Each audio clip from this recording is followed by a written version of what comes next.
Hello, my friends. My name is Katerina Barrie. Welcome to this free masterclass. Welcome to Body, Boundaries, and Business. So, before we get started with part one, first of all, I want to welcome you. Thank you so much for choosing to be here for this 3-day experience with me. It's going to be phenomenal. And something that I want to share with you is that this masterclass is not based on complete mastery. This masterclass is based on my desire to share the journey with you and to share some of the steps, some of the progress that has been happening in my life, specifically in these 3 areas. So tomorrow will be different, so will be Monday, but tonight we are focused on body. And so I want to take you through a little bit of the journey that I've had myself and some of the things that have changed drastically for me lately. So hey Casey, it's good to see you. Thank you for being live with me. I realized recently that body, especially for us women and in the divine feminine energy, body is the true vessel for spiritual realization. Body is the true vessel for spiritual advancement. Body is the true vessel for your psychic and extrasensory gifts. And body is essentially the way to unlock this journey, the spiritual awareness, the spiritual realization, the body. It's all in the body. And if you would have told me this at any other time in my life, that would have probably upset me, because body has been something that I've continuously chosen to neglect. And I'm not talking, something drastic. I'm talking about just a general pattern of choosing to not be in my body. So, and I know some of these things that I will mention tonight will be something that you can relate to. Some of these things might be something that's just my path, and some of these things might be something that no one has ever talked about. But I think it's important to have this conversation. I think it's important to connect. And I think it's important to look at how your body plays a role in your spiritual awareness and your self-awareness and your business growth and your relationships in all of the areas. It's not just the body. It's not just physical. It has to do with everything else. So I want to walk you through a little bit of my personal experience so far in this amazing lifetime. And what my physical experience, my body experience started as was this this like feeling that a body is a burden. A body is something that is basically a trap for the soul. And so that was something that I was exposed to early on, and that was the beliefs that I was taught in a specific kind of religious setting. And the beliefs were basically that the body is a jail for the soul. The body is somewhere that the soul is stuck, and it's keeping the soul away from God and divinity and ascension, advancement. And body is something that is basically by nature sinful, something that always drives you into temptation, something that always leads you off track, something that gets in the way, something that is a distraction, and something that essentially is, a detriment. So this is what I heard, and it's not necessarily the teachings that I've been exposed to my whole childhood, but these were the teachings that I was exposed to when I kind of started becoming conscious. So like being, becoming independent thinker, let's put it this way, becoming an individual, developing personality, ages 8, 9, things like that, a first grade, second grade. So this was very much the theme of my studies and the religious aspect of it. And although I didn't have these beliefs outside of this kind of system, it really resonated in a way that made me kind of withdraw. So this is where I remember beginning to consciously withdraw from the body and just kind of become suspicious of my body, just being taught how the body's such a detriment, and all of a sudden, having this suspicion, like, interesting. So whenever my body wants something or needs something or tries to communicate something, I shouldn't really trust it, should I? Because, who knows what it's trying to do to me? Maybe it's trying to trick me into becoming sinful. So let me take a sip of water. Something that I think is interesting is that you don't have to have religious teachings. You can have parents who are disconnected from their physical body. You can have older family members who have a strange relationship with their body. And no matter what, if your early teachings as you form your individuality are essentially that the body is the trap, or the body is something you can't get out of, or the body is somehow not your friend, this is what happens. You become suspicious. You might not really have a deep level of distrust yet, but you have, all of a sudden you have something where you can't quite trust the body. So I want to move past this.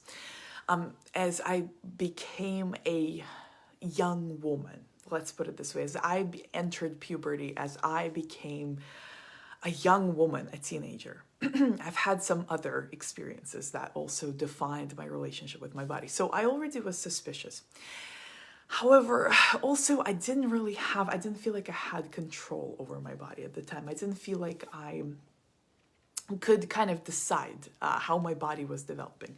I was very tall. I was on kind of a curvier side, and that was all right, but I didn't have a say in, like, for example, how my hair was maintained. So, and this is something that I just remember that wasn't a particular point of conflict, but I remember always wanting to wear my hair like either long or in a ponytail, and I remember my hair was always braided just so it wouldn't get tangled and so there isn't a mess, and it was just something that I couldn't quite manage, and my hair was very important to me, and I remember that. It wasn't something that I argued for very often. I may have expressed that I want to wear it down, but it was kind of like a no generally, other than a special occasion. But I remember feeling kind of like not in control with how the hair goes. And then I didn't feel in control with food. I've had difficult experiences with food as well. So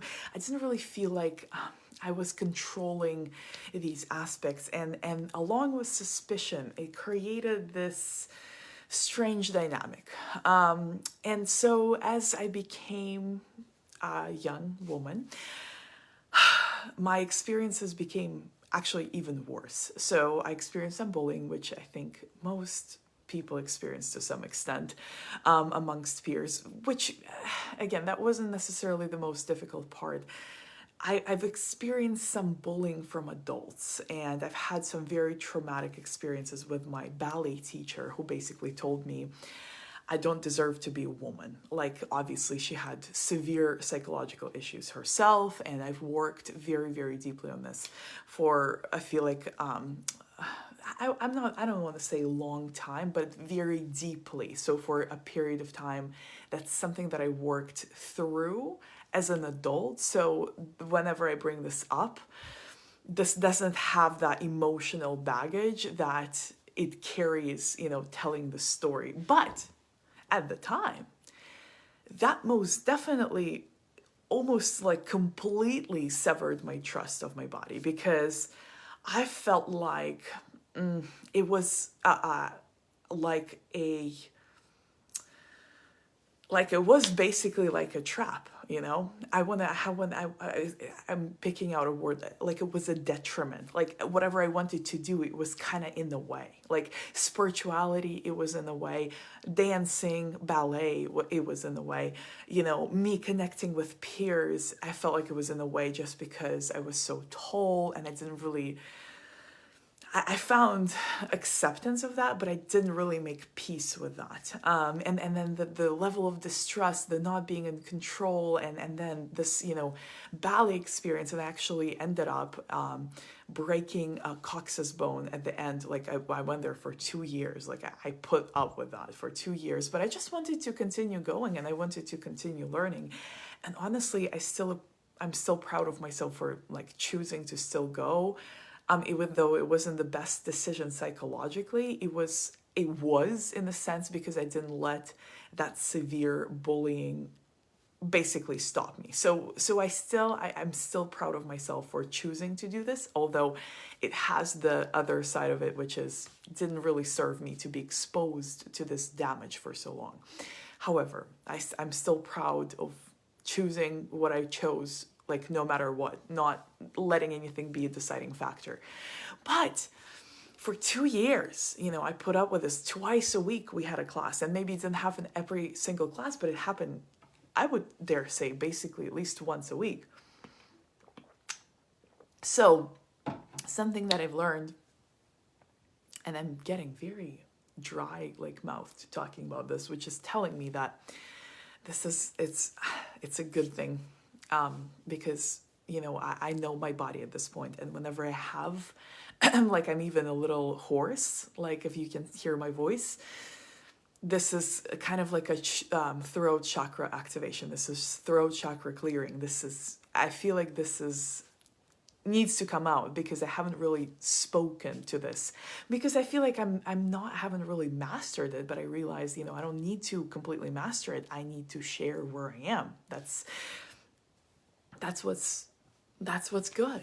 This is just us kind of connecting and me sharing, and maybe this activates something within you. So I'm really, really happy that I'm here. I had some technical difficulties even coming live tonight, which doesn't happen that often, but I decided it's meant to happen. So however it happens, I'm just gonna stick with it, and it's gonna happen. So back to the story. So I had this huge distress. By the time I was 13, I decided that basically I was so done with my body, like all the disappointment, all the learned disappointment, all the limitations that I perceived, all the discouragement that I felt, all the feeling trapped. I was like, you know what? I can't wait for my body to be what it's probably never gonna be. I just can't wait for it to be what it's not. And so I was so detached already. I was like so traumatized by what I've learned, basically, that I can't trust the body that I'm in, that I decided to just disconnect.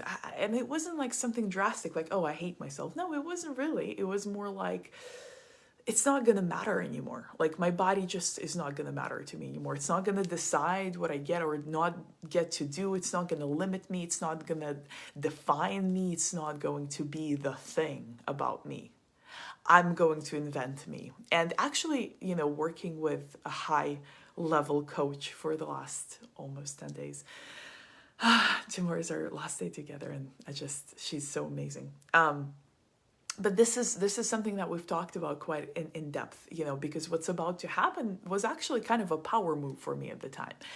And yet it's also important to recognize that it actually disconnected me from my body even farther. So what happened was I decided I'm going to be this invention, this identity, this person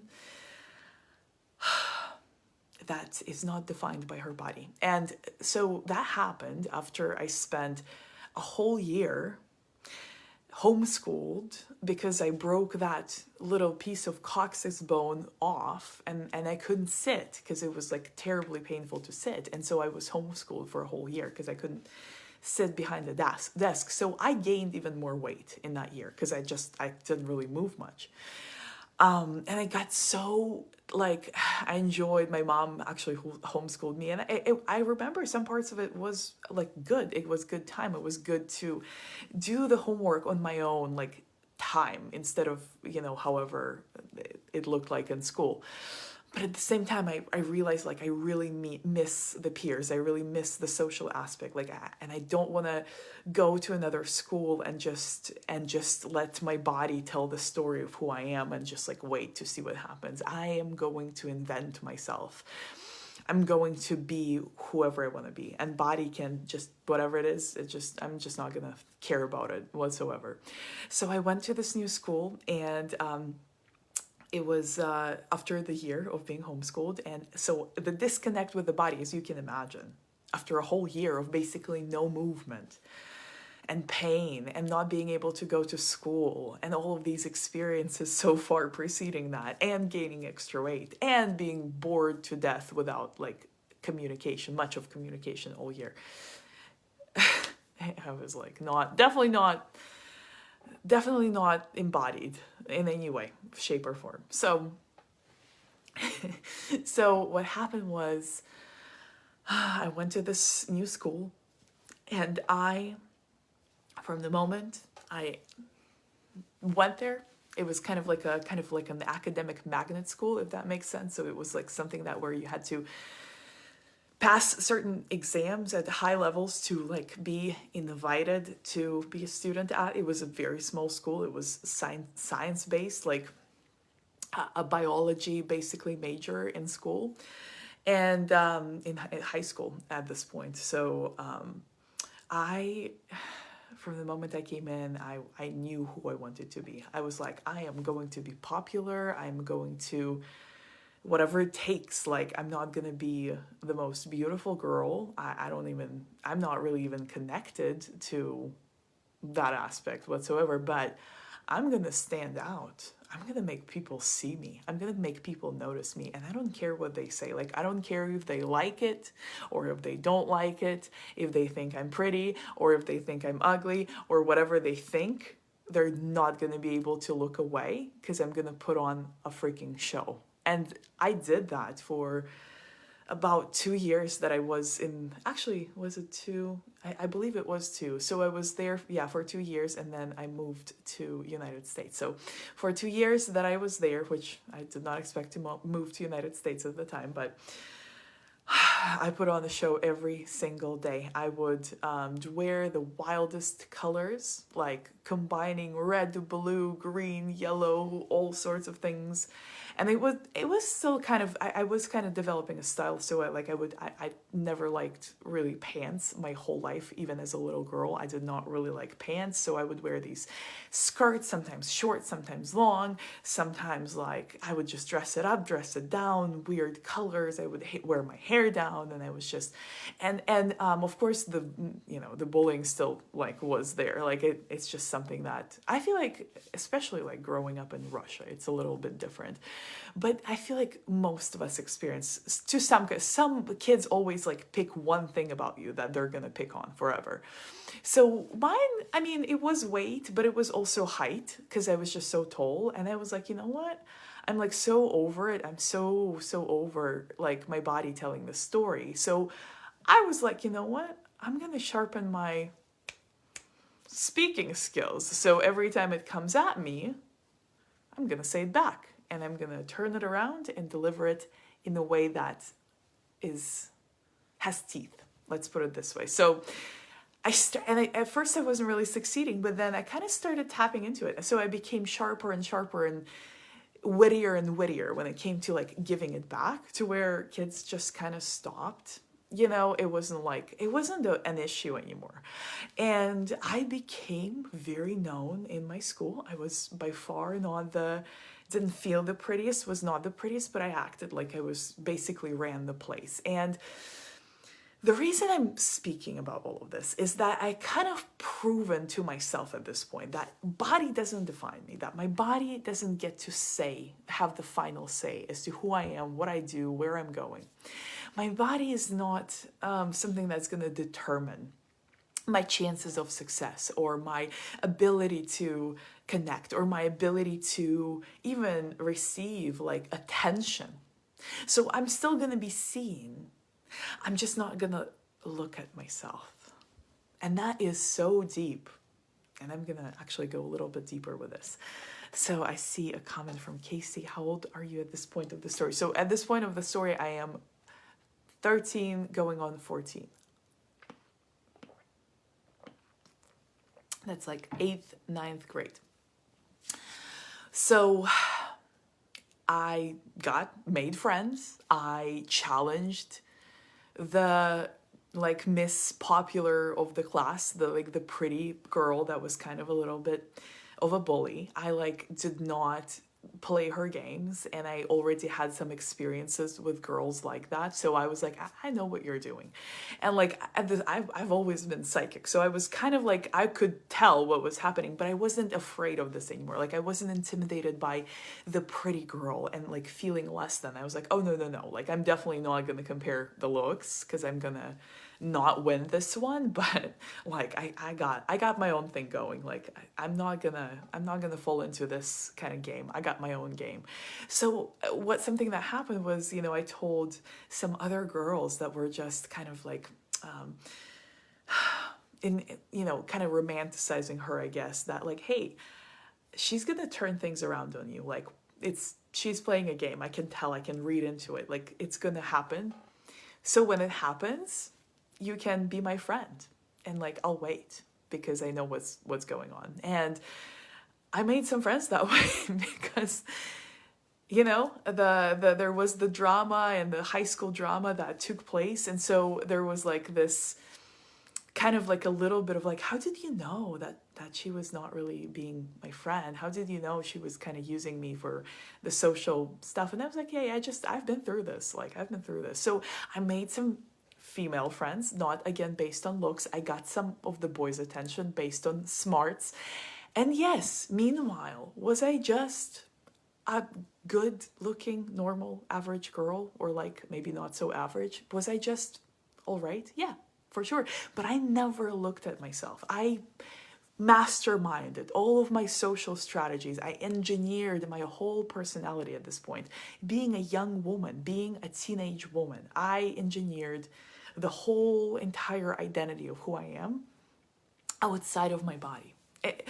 There was never a time where I would look in the mirror and be like, I feel so good in this body, and today's gonna be amazing. And no, it was like, I would catch a specific glimpse of myself in the mirror. Like I would manufacture an angle in which I would kind of be okay with what I looked like. Some specific, and I would walk away with this image in my head, and I would like see myself as such. But whatever angles didn't work, whatever I saw that I didn't like, I just ignored it. I disconnected with it. I was like, might as well not exist. Like this doesn't serve me, so I just, no. And whatever pictures of myself I saw that I didn't like, or that I looked exactly like I looked, and I just couldn't make peace with it, I just basically pretended they didn't exist. Like I would was like, no, that's not me. That's not me. It's just like a constant mental battle of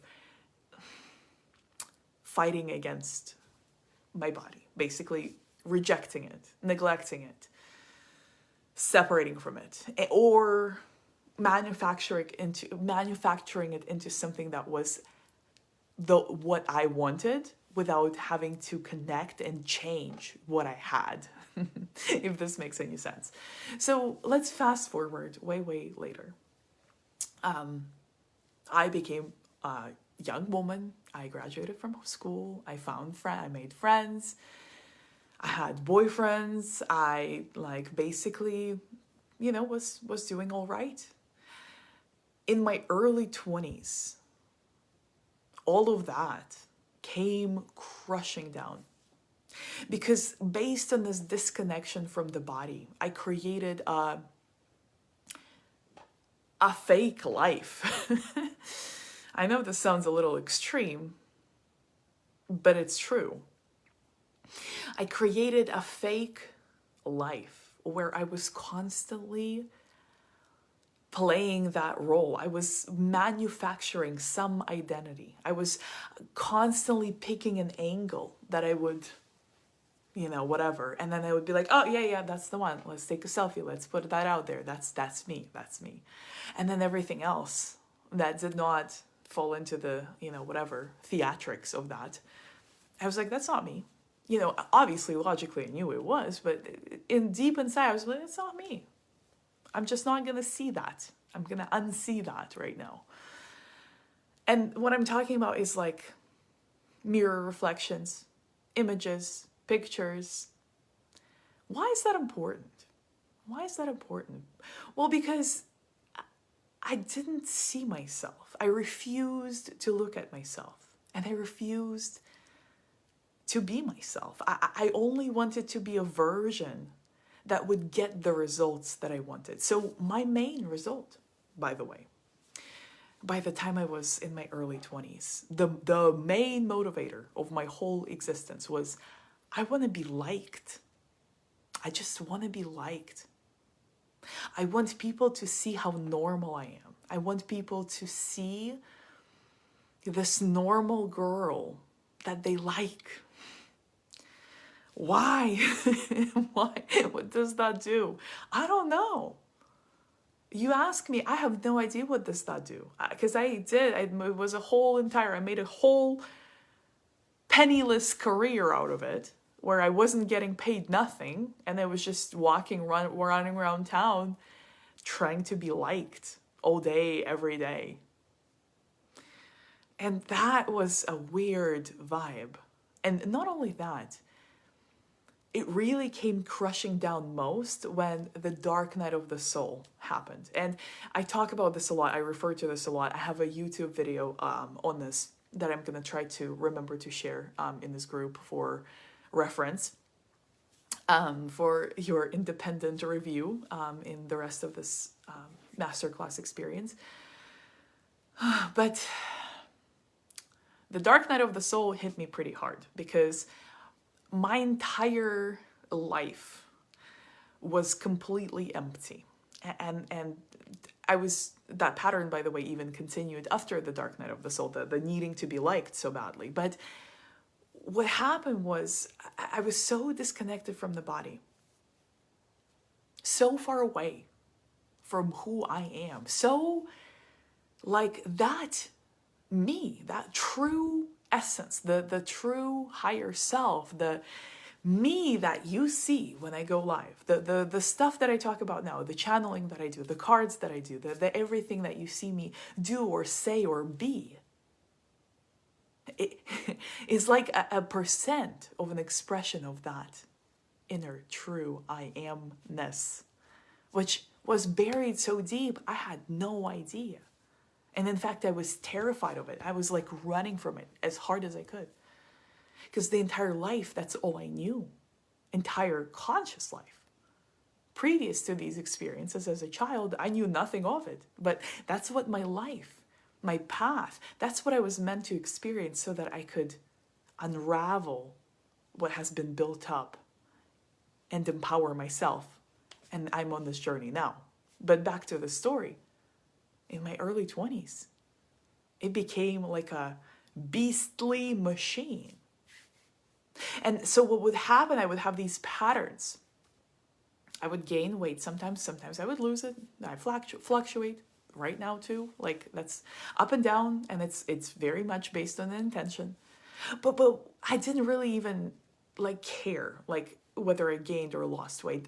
All I cared about, and not even what I looked like, all I cared about was, can I create the angle that in my psychology allows me to achieve the results? So it wasn't about truly me. It was, can I make this give me what I want? Can I get this to get me liked? And so what would happen, I would gain weight and I would feel like more out of control over the body. So I would go all in with makeup. I would do makeup every day. I remember visiting Moscow when I was 21. I actually spent an entire summer there, and I had 2 amazing internships. I launched the very first kind of trial version of a business. which was actually, strangely enough, very successful. And I had like a lot of breakthroughs. It was just quite a summer. But I remember I gained some extra weight. And I remember I was wearing so much makeup every single day. I would like be late to my internships, my work, just putting on makeup. And I hardly wear makeup. Sometimes I do, and I love it. I love it. Whenever I do wear makeup, I make sure that I love putting it on. Like, that's the only reason for me to really do it. Or I love wearing it. Like, it's not about, I have to. It's not a requirement. Most of the time I feel comfortable without. I enjoy this very much. But something that the less I felt in control of my body, the more I would try to manufacture. I would pick out copious outfits. I would just make some makeup, and it was all why? All so that I could trick my psychology in thinking, okay, I did something with it. Okay, so let's see if this gets me there. If I can get past myself, where I can capture an angle, I could feel something like, oh, this will work. And then I can just forget about the body altogether and focus on the social and focus on the mental and focus on the emotional and focus on everything else. And it was like something that the strange thing about this is that was something that I felt that was so private, so secret, that I didn't want to get caught. What's there to get caught with? Like, what is it that I'm doing that's so bad? And I couldn't even understand it myself. Like, get caught, what, how would I get caught? But it was like, I don't want to get caught. I don't want to get caught. Constant feeling like, and so it became a strange pattern. And so like, as the more I became aware of it, I was like, something's really weird. But I'm not willing to look deep enough, because what if some other stuff comes out? I just want to continue, hope it will play out one day. So the dark night of the soul was a spiritual awakening experience, a rough one, an unsafe one in my case, because it's the point where there was no other way, because I chose neglect over neglect over neglect. So the dark night of the soul was a physical experience for me, and a scary one, because I had a car accident that should have probably killed me, because my car got completely destroyed. It was brand new. It was like totaled, just completely crashed right into the driver's seat. So I should have been not alive, but I was not a scratch. I broke my arm in Mexico, still a plate in there. Went for my birthday to Mexico, 23rd birthday, 10 years after that 13-year-old deciding, you know what, I'm sort of through with you, body. How about you don't matter at all from now on? 13th birthday, deciding this, really like being like, okay, you know what, this no longer defines me. 23rd birthday, never have broken anything other than that coccyx bone. I break an arm. And I'm like, okay, that's weird. I'm in a car accident. Nearly died. And something in that car accident, and except I didn't get a scratch on my body, not even. But in this car accident, something that I realized, which was extremely scary, was that the moment when I saw that other car coming to hit the car I was in, I was like ready to go. I was like, oh, I guess that's the end. And I was like, and the next day when I didn't have a scratch, the rest of that day I was just in shock. The next day I was so depressed, because I was like, why was I kind of happy that the time's up? I'm 23. Like, my whole life is ahead of me, technically. And I almost died. And instead of hoping that I don't, I was like, okay, well, let's go. Relief. And then that next day, disappointment that I was still here. That was a trip, because it surprised me so much. I was like, why do I feel this way? I never realized I feel this way. Why was I so ready to go? And why am I disappointed now that I'm still here? That is wrong. Something's wrong. What's going on? And I could not understand it. And I was just extremely upset and like bewildered by this realization. So I couldn't really even put it into words or share it with anyone because I was like, I don't want to sound like, I don't want to live. But turns out I'm not really excited about being here. Why is that? So instead of digging deeper, I was like, okay, let's hope this goes away once again. I was like, let's hope, let's just pretend nothing's wrong, everything's fine. Just play it cool. So then I broke my leg. Within the 9 months of the car, I broke my ankle walking down a paved street. There were no holes. Yeah, it was a little uneven, but nothing like for someone to break an ankle, like break tremendously, like break basically severely. When the doctors operated on me, they said they were, I know it's gonna sound gross, but they were like putting the ankle together like a puzzle because it was like all shattered. I was like, how is this possible? There was nothing on the... What happened? How did I fall like this? I still can't quite figure it out. To be honest with you, I have no idea. My body just manifested it. And I'll tell you why. So after I broke my ankle, I was stuck at home. Not just at home. I had to move back in with my parents, which was like a slap in the face for me. They're lovely, but I was like, what the hell? Like, I have to move back with my parents. I have to live with my parents because I can't take care of myself. That's a nightmare. So I remember being in the hospital and I was actually put on suicide watch because I was like, I don't want to live. Because like, I can't move. I can't decide. I have no sovereignty now. I can't go anywhere for 6 weeks. And that was extremely dramatic. And I didn't actually intend to do anything. I just had this moment where I was like talking to my parents and I was like, I don't want to be around anymore. And so my parents were like, watch her.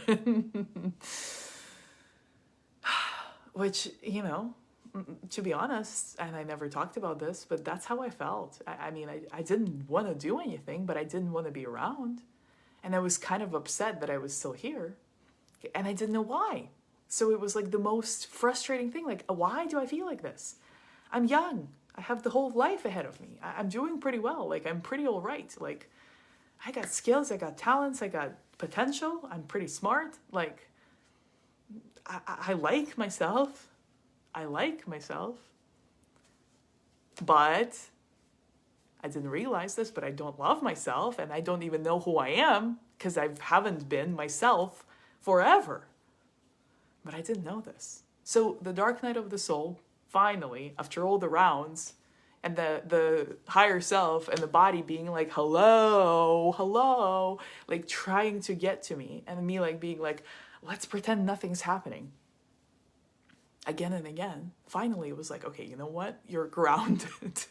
You are staying in one place for 6 weeks and deal with that. And I was just like so frustrated, beyond frustrated. So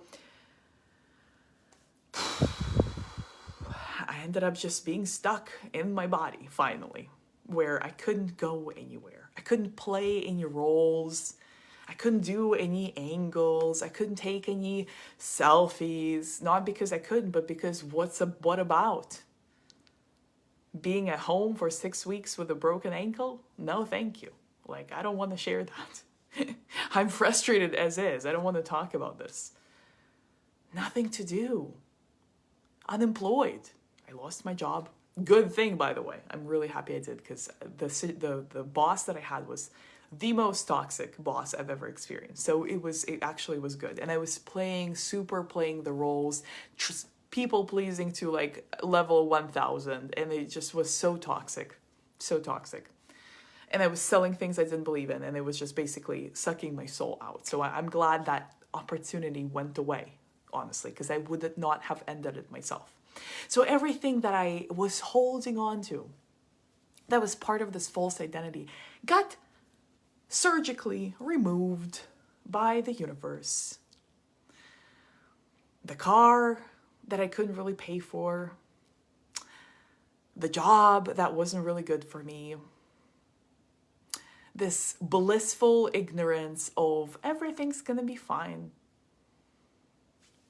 in Mexico with my ankle back in the United States. Everything.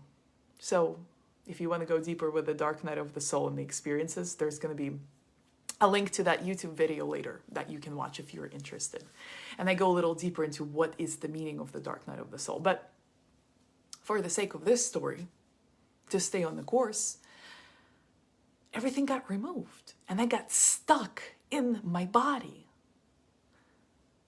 My whole life I've been running away from my body, ignoring it, staging it in a way that I could get over it. Even abusing it. I mean, I was like smoking for 10 years. Half a pack a day. Sometimes a pack. I would drink in my 20s. Basically, I would go to a bar every single night. There would be nights where I couldn't remember when was the last time I didn't have a drink, but when was the last time I didn't get drunk? Now, I am someone who is very socially trained. I can present myself in a way that you might suspect something, but you can't quite tell. You're like, maybe there's a problem maybe, but I just can't really put my finger on it. What is it? I don't know. Something's off, but I don't know. She sounds pretty normal. Like even last year on my birthday, I was doing like a card pull, and my husband now, but at the time my boyfriend, we had quite a few drinks. And so we were celebrating, it was my birthday. I'm currently not drinking at all. I might have a glass of champagne for my birthday, but I haven't been drinking for more than a month. Just my body just basically rejects it. So, but I made this live, I was pulling the cards, and my husband's like, you're drunk. Like, you can't even talk straight. How are you going to pull cards? And I was like, oh, don't worry. I'll do it. I'll do a pretty good job at it. He was like, okay. And then he was watching the live while I was doing it in the other room at my then apartment. And I get off the live, and I was like, oh, I made it. And he's like, how is this possible? Like, it's so weird. Like, I could hardly tell. Like, I could tell maybe you're a little bit tipsy, but I couldn't tell you're like drunk, that you are. And I was like, I can just channel still, I can just switch it off a little bit. He was like, how are you doing this? It's just something that I do. But part of this is because I was so rejecting my body, so trying to be outside of it, that I learned how to channel, but I didn't learn how to embody. So I became a super advanced channeler, not of just spiritual messages, but I could channel a personality. I could channel confidence. I could channel whatever, even if I felt the opposite. And that's a pretty good skill, yes, but it kind of helped me bypass the body. That's why I was so adamant at being so good at it, so good at it. So I was abusing my body. I had during that dark night of the soul, I had a relationship that did not honor me. It did not honor me. I don't talk about this, and I didn't really much, but it was a consensual choice relationship with someone who was quite a strange person, and didn't really kind of go public with that relationship either much, but it was not good for me. It was not the right. There was no feeling there. It was kind of weird. And it was like not good mentally, psychologically, physically. But I chose it. I almost wanted to punish myself somehow. And that was kind of dark. But it also took me to the point of realizing, like, what am I doing? What's happening to me? Why am I like this? Why am I punishing myself? What's the punishment for? Like, why are these things happening? Why are my limbs breaking? Why did I nearly die in a car accident? Why is this all happening? And it all like floodgates. It all just started pouring at me when I was sitting with that broken leg. I was like, oh my God. Who have I been this whole entire time?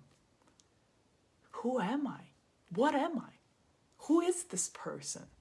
Who is this person doing this stuff? Like, who is this? Who have I built, created?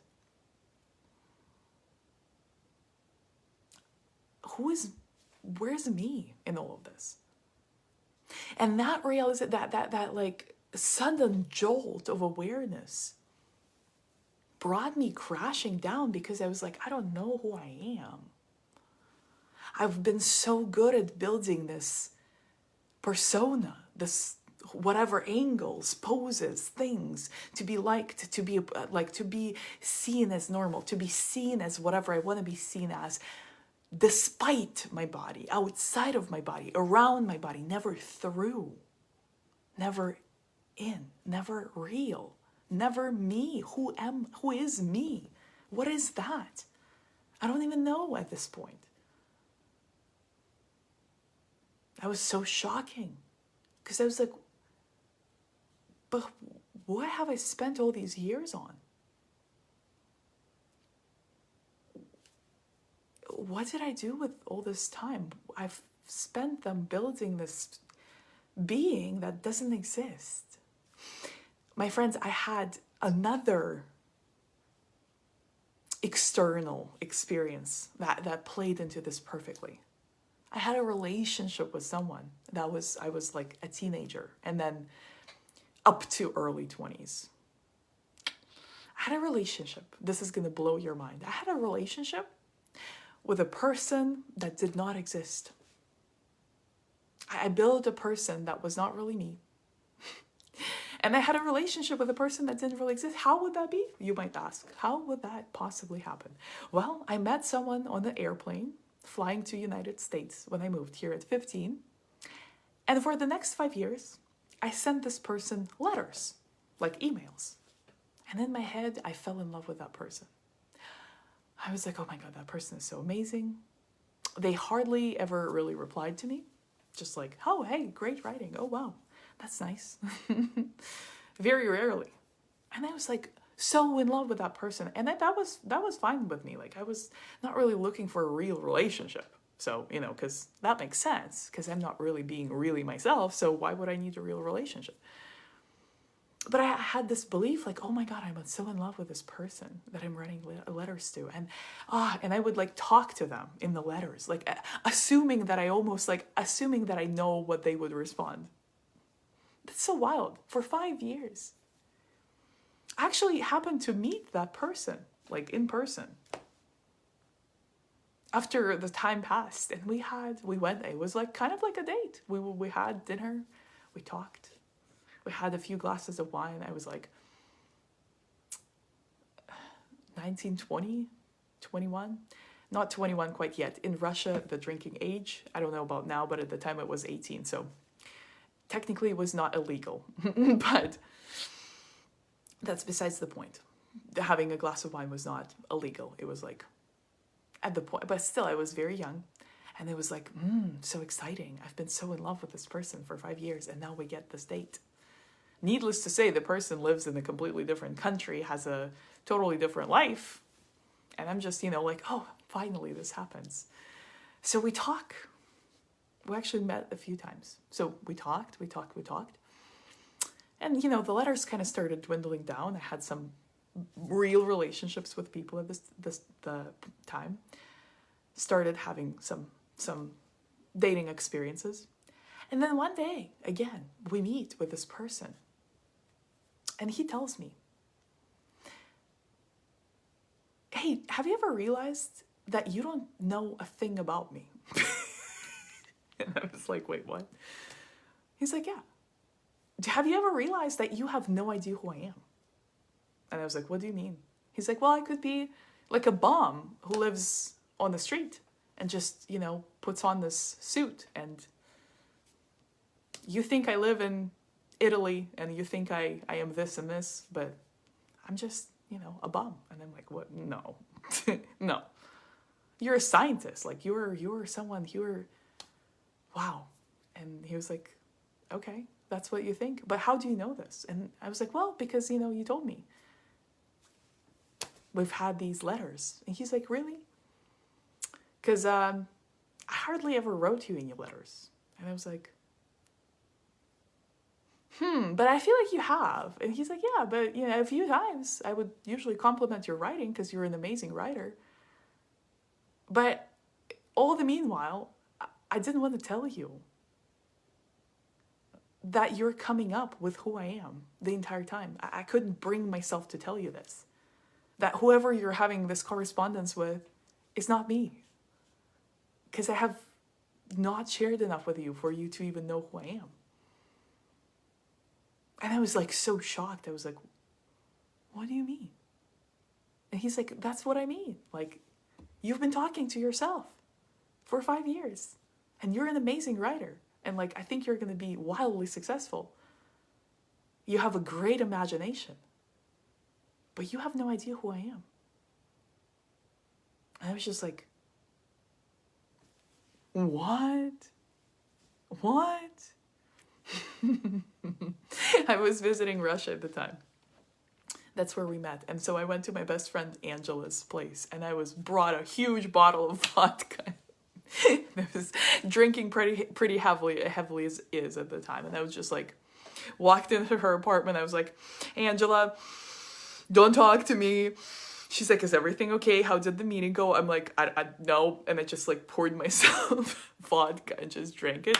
She's like, okay, tell me. I was like, no, poured myself more vodka, drank it. I was like, okay. Oh my God. You're not gonna believe this. He's such an asshole. She's like, what happened? He told me I don't know who he is. She's like, well, do you? And I'm like, don't ask me that right now. Don't you see I'm grieving? I can be quite very dramatic. That has never changed. That has never went away. That's just part of who I am. But it was just like, then it took me a few years, just a little secret. It took me a few years to get to actually like see what he was saying. Because my ego wouldn't let me. Like I was like, what? I was so bewildered by this idea that I was like, no, he's just an asshole. He was just trying to be an asshole. We were just like meeting to talk anyway. Like, I don't even like him anymore. Like, why would he say this? Like, he's just being an asshole. And then I realized he's really not. It took me a few years, but I was like, I don't know who that person is. So I don't know what he is, whether he's an asshole or not, but I definitely know that I was not in love with him. I was in love with some idea of who I thought I was talking to, that I created myself. Kind of like I manufactured my whole self, that without even being myself. So during this dark night of the soul, all of this unraveling, all of this like realization, I don't know who I am. Who am I? Who the hell am I? What is even me? Can I even access it? Is that even a thing? Like, is that something inside or outside? Like, I couldn't marry these concepts into a coherent understanding of where I am. Casey says, really enjoying this. Thank you for sharing. Thank you so much for being here. This is really amazing. I appreciate you. I'm thinking about actually making this permanently available to all the people who attend this masterclass. I'm thinking about putting this on YouTube, just so this stays, because I feel like it's a really good milestone to talk about this where I am now, and as I evolve to revisit this and add to it. So as the unraveling took place, I realized I have to start over. Like, I have to figure out who I am, not as who I want to be and what results I want to get from people and how I want to manipulate situations around me while bypassing the body. How do I want to present myself so that I can get specific result? Instead of that, who am I is my question. Who am I? And that brought me to this memory. Oh, I'm getting chills just saying this. This memory, while I was in this state of like, okay, I need to find out who I am. I had this memory of being like 6, a child. And one night I got up to pee, and I did that. And then I went to wash my hands, and we had a separate, separate washer room. So it was like a sink and the bathtub and separate toilet. So I went to that other room to wash my hands, and there was a big mirror by the sink. And I turned the lights on, and sometimes I would do that in the dark, but I decided to turn the lights on, and I'm washing my hands. And at 6, I looked up and I looked at the mirror, and all of a sudden something was there. Like, not something in the mirror, no. But something was like within me that I went like, who am I? At 6, who am I? And then I like looked into my eyes through the mirror, and everything started disappearing. Everything. And it was just like this void, this nothingness. Beyond human consciousness. This isn't like identity. This isn't anything. Nothing. Endlessness. Limitlessness. And I was looking still in the mirror. And from that perspective of the void, the nothingness, the limitlessness, to my horror, there was a child in front of the mirror, standing looking, that I was seeing. I don't know how to explain this to this day, but from that limitlessness, that void, seeing a child and realizing that's me. Who is this? Wait, not who am I anymore, but who is this? And it was such a weird trip, where from asking who am I and going to the unlimitlessness of the universe, the vastness of nothingness. And from the nothingness, the abyss looking back, as Nietzsche said, who is this child? How can that be me? Because the consciousness was timeless, ageless, limitless, all-knowing. And from the perspective of the consciousness, it was like, who is this kid? And that experience, although I think it was the experience of the void, having done the spiritual research, that has been part of my life thus far. That's what I can kind of identify with. But from a perspective of a child, it was traumatizing, because I've never really been able to be unself-aware like since then. And I was very aware of adults, and I was very aware of, I can grasp the minds of others that are far beyond my age as a child. And it was very difficult for me, because I felt like I was stuck in the age that I was in, because I tapped into some awareness that a child shouldn't have, according to whoever identifies children. I don't even know. But it was something that was weird, seeing, knowing, having experienced. And I've had conversations with my mother about this, and she has had a similar experience around the age of 7, I think. So that memory.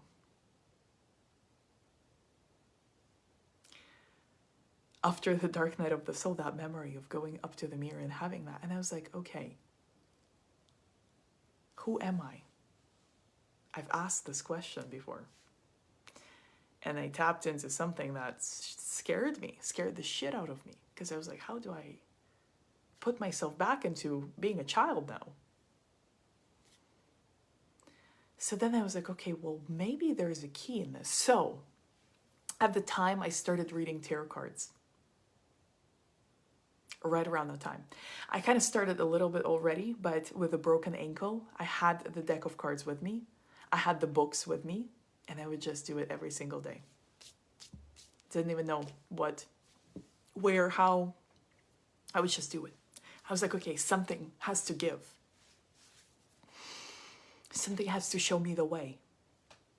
Something from within myself has to propel me to wake up to who I am and discover that somehow, because I can't continue living like this. Clearly, my body is telling me that if I don't change my ways, I'm out. And I don't want to be out. I want to be in, and I want to love my life. And I read a lot of spiritual works at the time. I'm very grateful to my dad, actually, for that, because he gave me the spiritual works I would never otherwise really be interested in. But since I was suddenly looking for myself, he said, I have just the thing for you. And he had actually quite a collection. And so some of these things kind of showed me beyond the religion, showed me how the way that I was taught that the body is sinful and shameful and so on and so forth, that's not the only perspective that's out there. That in fact, some would argue it's very toxic to think that way. Some other books taught me that the disconnect, the false persona is ego. And if you build your whole life around your ego, something's going to happen to bring you back into the reality of who you really are. Some other books talked about how this kind of awakening, even though it sucks, is the start of the true awakening, which goes beyond the pain and suffering of the dark night of the soul and goes into, wow, this is the beginning. This is just the beginning. But most of all, the tarot. I cannot say enough. It has changed my life. Doing readings in that time, every day, there would be cards that I would see over and over and over again, and I would hate them because I was like, I don't want to see this. I don't want to learn this. I don't want to realize this. Why does this keep coming up? I read about this already. I get it. Okay. I don't want it. But because I was committed to seeing like what comes up and learning this, I had to deal with it. And I realized like until I deal with it, the card will come up over and over and over again. And now this happens for my clients too. If I do a reading for a private client and I know their energy pretty well and a card comes up and I'm like, are you sure cards? And I'll shuffle and the same card comes up. I'm like, okay, why do I ever ask? If it comes up, it comes up. So tarot taught me so much about my body because tarot made me realize the archetypes, not just, but that I've been embodying all the archetypes without acknowledging that they're archetypes. I was becoming the archetypes because I wasn't really myself. And I didn't even know that it was safe to be myself. So I was like, wow, this is interesting. This is interesting. So I've been embodying all these false identities. False only because they're projected. They're not really real. But I believe that I was them. Like just like that imaginary relationship. Just like that angle in the mirror that I would catch and just so I could get over my body and forget about it. So tarot helped me realize I contain all these archetypes and so does everyone else. But I'm not either one of them. I am truly limitless. And that fearful experience of limitlessness that scared the crap out of me when I was 6, I realized it's not so scary after all. It's true. Because whatever you see in front of the mirror If you make it mean something, you're creating something that's not quite fully yourself. You're detaching yourself from yourself and you're putting it into this archetype. But if you embody the wholeness of who you are, then you're not in any one of the archetypes, but you contain all of them. So they can come out and actually be helpful in any given situation to serve a cause, but you don't have to become them because you're so afraid of being you. The healing of the body for me, really, most of it has to do with tarot first and foremost, because that's how I learned. Second, working with my shaman, working with other shamans, working with intuitives, psychics, healing. I had an amazing woman who actually did my first tarot reading and gave me the idea that I would like to study tarot. She did some body work on this ballet teacher situation that helped me kind of release that and start feeling grounded. My shaman helped me get over this resistance of being a woman and hating being a woman. She was like, okay, you don't really hate it. You think you do, but it's because of what you were taught and how you perceive it. It doesn't have to be true anymore. So that was huge. Working with my menstrual cycle has been tremendously healing because I had pain like you wouldn't believe, like pain that would make me black out. And working with my cycle, appreciating my cycle, honoring my cycle, holding space for my cycle, surrendering shame around my cycle has been tremendously healing. Connecting with partners, boyfriends, or not so much boyfriends, but just people that I would have intimate experiences with, that instead of was like about, oh, it's how they see me and that's why I like them, projecting and then seeing someone accept my projection, like my projection, and kind of choosing them because of that, instead of that, choosing the people that I desired and being unapologetic in my choices, in my sexuality, in my sexual expression. That was tremendously healing. And slowly, I started becoming embodied. Slowly, I started becoming myself. And the more I became myself, the more everything changed. It wasn't immediately great. Like I had to go through additional cycles of people pleasing, which for 3 years I did in business, and my business sucked. I started my own business, it sucked. No money, just people pleasing for free, basically, all day, every day. Just exhausting, draining, disappointing.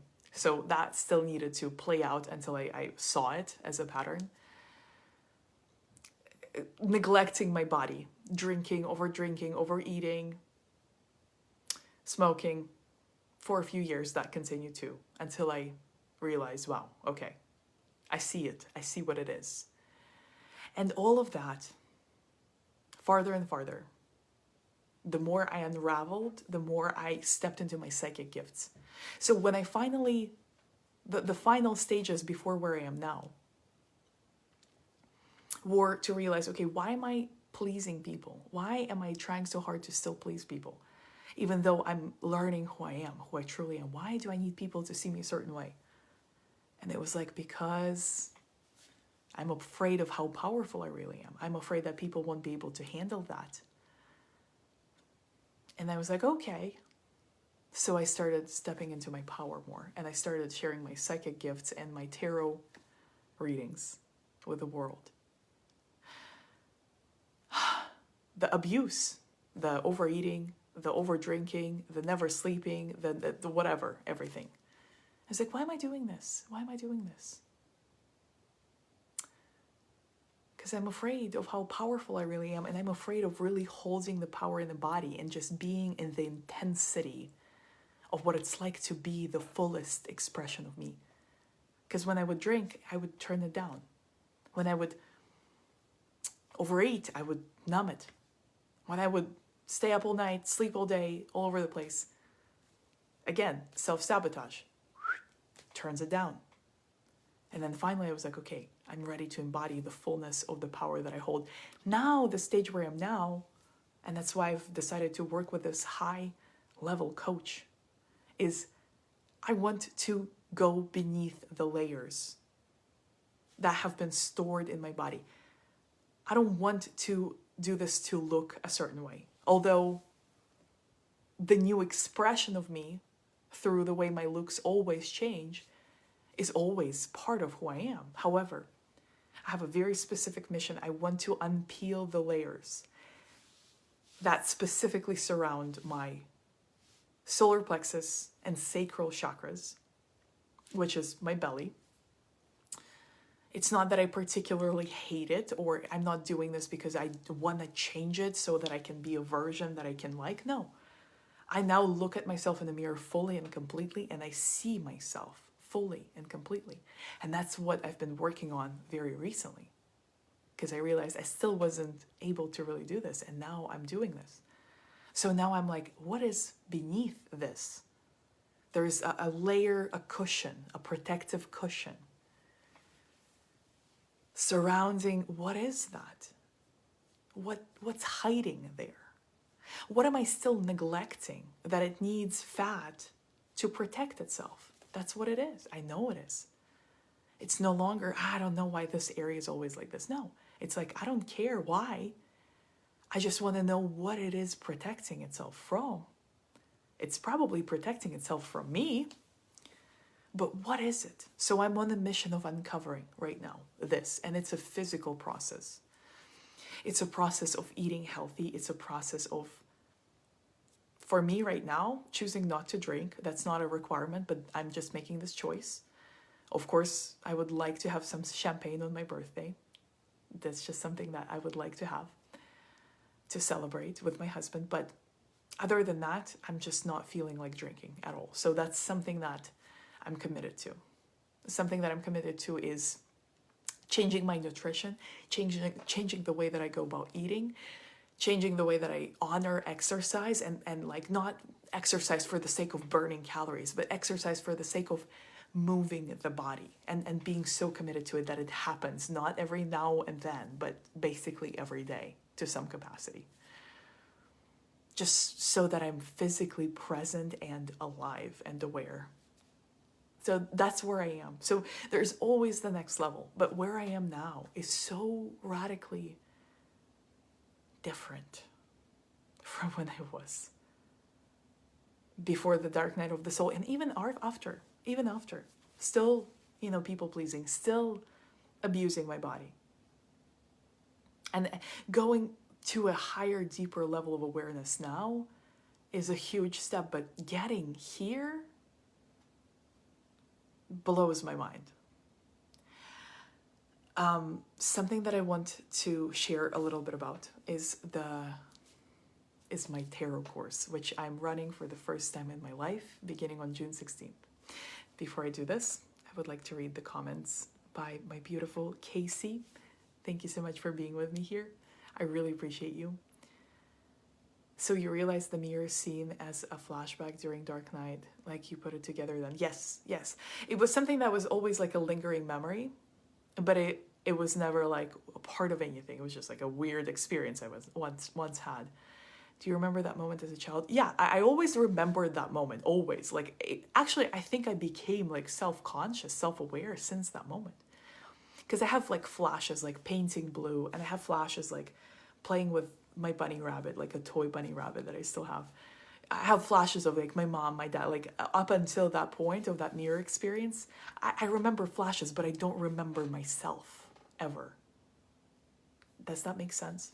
That was like such a shocking memory that it like was totally ingrained in my mind forever, but I never made sense of it. Like I could never understand what it meant until after, at the end of that Dark Night of the Soul, where I was like, oh, that's the clue to who I am somehow.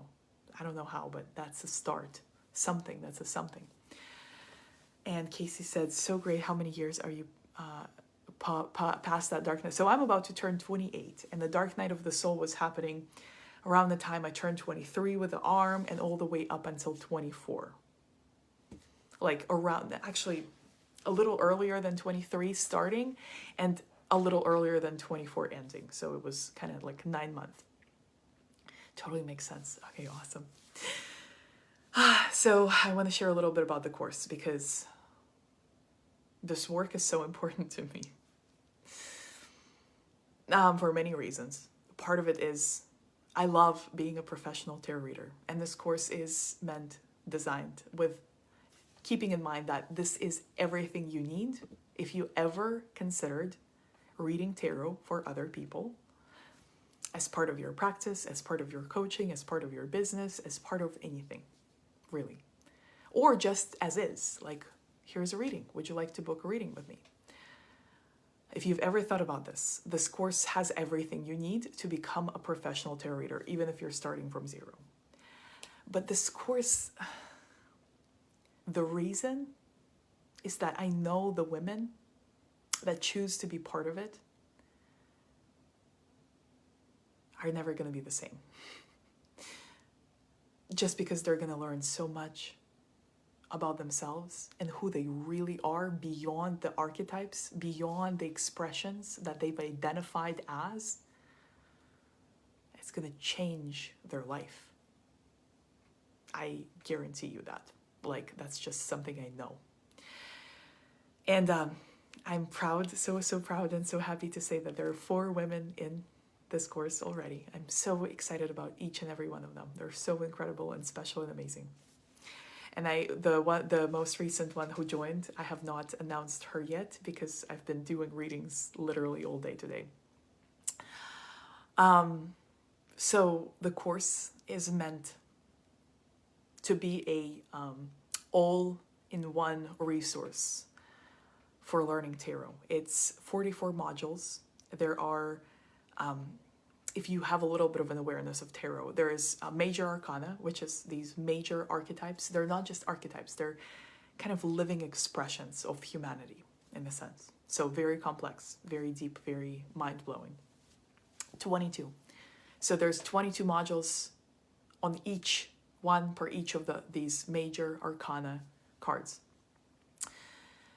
Beyond just what it means in a reading, what does it mean psychologically is a very important aspect to me. Like, what does it mean for you?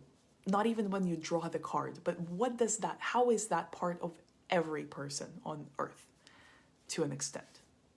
These archetypes, these major arcana cards, they have relationships between each other. They have connections.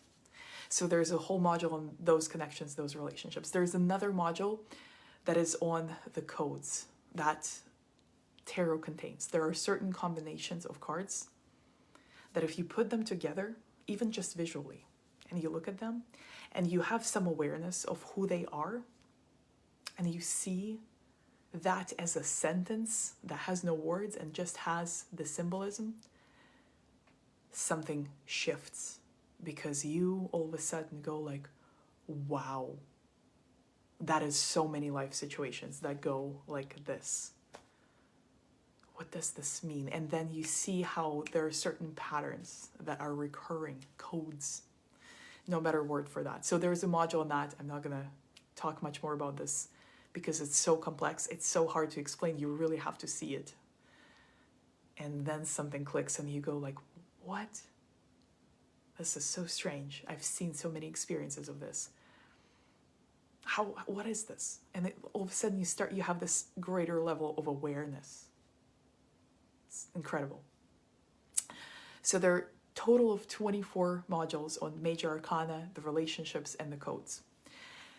The other 20 modules are broken down thusly. There is numerology, which is minor arcana is numbers 1 through 10 in 4 elements: water, cups, earth, pentacles, swords, air, and fire, wands. So 4 elements, 1 through 10 each. It goes 1, 2, 3, 4, 5. until 10. So we're going to look at the numbers. We're going to actually base it on numerology. We're going to look at number ones across all the 4 elements, number twos across all the 4 elements. You get the idea. All the numbers, all the 4 elements. We will be considering reversals in this course. So upside down, how does the energy change? That's very important to me. I do consider reversals in all of my readings. Super, super important to me. Not to everyone. Not everyone does this, but to me, it changes the meaning. And it doesn't always negate the meaning. You really kind of have to understand the energy of the number and the overall feeling of the card. So we're also gonna do 4 modules on Royal Arcana. Royal Arcana is princesses or pages, knights, queens, and kings. So again, across all the 4 elements, what do these stand for? Masculine energy, feminine energy, student energy, and action taker energy. So that's going to be huge. So much in there. And that's kind of how you sometimes appear in a reading. Like when a king or queen or page or knight appears, it's not really about anyone else. It's about you, because you have all the 4 expressions within yourself. The whole entire court of tarot within yourself. So this makes an additional 14 modules. So now we have a total of 24 plus 14. We have 38. Now is not the time for me to do math, but there is 6 modules on reading professionally for other people, opening and closing the reading, so energetic boundaries, how to be a professional reader, how to charge, in the sense of how do you charge for readings? How is there an exchange of energy? And also, how do you conduct a reading from a distance? Like, how can I read for someone who jumps on my live and I'm just like, okay, I have no idea who you are, and I can yet do a reading for you? How do you read beyond the ego? How do you actually channel? And that how to do readings more deeply for yourself. How to change your life, how to focus on an area of your life intentionally. So this comes with different spreads, different things that you can incorporate to focus on a specific area for yourself or for another person. And then I'm going to have a module talking about all the realizations, the deepest, most life-altering realizations I've had with tarot, and how that came to be, and how that has had an effect on me, and how I've grown past certain roadblocks with tarot also, because that happens too. You'll get to a point and then you can't get past it, and then you break through, and then it happens again, and then you break, and then so it happens quite a bit, and then there's a lesson in that every time. So how to continue deepening your journey further when you run into one of these. So it's 44 modules. It's going to take place over several months, probably 2. Okay, just being realistic here, probably 2 months. I would love to say that I'm going to be doing a module per day for 44 days straight. That's not going to happen. I like making these promises, and then I have to apologize because I can't. So I'm not going to promise that, but this is a lifetime access course. There's going to be Q&A in there as well at the end, for sure. It's going to be incredible. This is the work of my lifetime. This truly is the most important thing I've ever released. And I still can't believe it's finally happening. So the first module begins on my birthday, on June 16th, this Wednesday. So excited. And this course, if you are interested, if you would like to know more, you can message me. It's an investment. It's not cheap. I don't like that word. It's an investment, but it's an investment not only in yourself, not only in possibly your clients, if you want to take that route, and you definitely can, because I will provide all the tools for that. It's an investment into the version of yourself you don't even know exists yet. A version beyond the archetypes, a version beyond the masks, a version beyond the shadows, a version beyond the projections. It's a key to becoming fully embodied is the whole and absolute truth of everything that you are. Not just one, not just two, not just this or that. All of it. All the archetypes contained within. All the wisdom, all the knowledge, all the possibilities contained within. You choose what you express, but you don't identify as either one of them any longer, ever again. Because you know that you are infinite and you have a self-awareness that is unmatched. Tarot is not a fortune-telling tool. I don't even believe in fortune-telling. I don't practice that, ever. That's just not, I don't believe in it. I just don't. Because we are all sovereign beings, and in one swoop, we can change the past and the future. So how can you predict someone's fortune if they're changing every moment of every day? It's a scam. It is. So tarot is not fortune-telling. That's a very base way of seeing it. It's a limiting perception, and it's disempowering to tarot, unfortunately. Tarot is such a powerful tool that unlocks so many doors, but mostly the door towards knowing thyself on such a level that you never even thought possible. And can you imagine having the honor